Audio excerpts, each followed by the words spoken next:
Hello အားလုံးတာရီစောပါမင်္ဂလာပါဒီနေ့မှာတော့ပင်လယ်ကန်ဆာခါရတဲ့ခယူလေးကိုဝယ်ပြီးစားဖြစ်ပါတယ်ခယူသေးသေးလေးကတော့ဒါတော့ကျွန်တော်တို့ရခိုင်လို grind shell လို့ခေါ်ပါတယ်ဒီခယူအကြီးကတော့စီဒီပုံစံမျိုးပါရွှင်ရွှင်လေးပေါ့နော်ပြီးတော့ဒီပြပြလေးငါးကြတော့ငလိတ်ကြောက်ပေါ့နော်ဒါကျွန်တော်တို့ရခိုင်မှာဆိုစွန်သားလို့ခေါ်ပါတယ်ကဲအရေးဆုံးဈေးကဝယ်လာတဲ့ခယူသေးသေးလေးကိုအရင်ဆုံးစဆေးပါမယ်ဆေးပြီးဝလို့ရှိရင်စားချင်းစိန်စက်တဲ့ဖြူနဲ့ပြုတ်ပါမယ်ပြီးတော့ဒီစီဒီပုံခယူလေးကိုကြတော့ဒီအခုလေးမှာကတ်နေတဲ့ရွှွန်တွေကိုတေချာဆေးပါမယ်ပြီးတော့ရွှွန်နေရဲ့အဲ့အောက်ပိုင်းကိုပိုင်းပါမယ်အဲ့လိုပိုင်းပြီးဝလို့ရှိရင်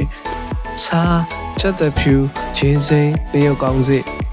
တွေကိုထောင်းပြီးတော့ပြုတ်ပါမယ်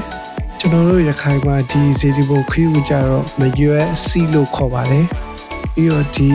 ငလိတ်ကြောက်စက်တိုက်ထားတဲ့ဥစ္စာကိုတချို့ရှက်ပြီးတော့တချို့တုပ်ပါမယ်။ကောင်းလေးကတော့ဒီလိုပါဒီလိုပြပြကောင်းလေးပေါ့နော်။အဲ့စက်တိုက်ထားတဲ့အသားတွေကိုဒီနွားပြီးတော့ဒီဒလိန်ထိုးပါမယ်။ပြီးတော့တချို့ကြတော့ဒီစားချိုးပုံယူသေးစိမ့်စက်တမီနဲ့တုပ်ပါမယ်။ကျေးဇူးအားပေးတဲ့ကျေးဇူးပါခင်ဗျာ။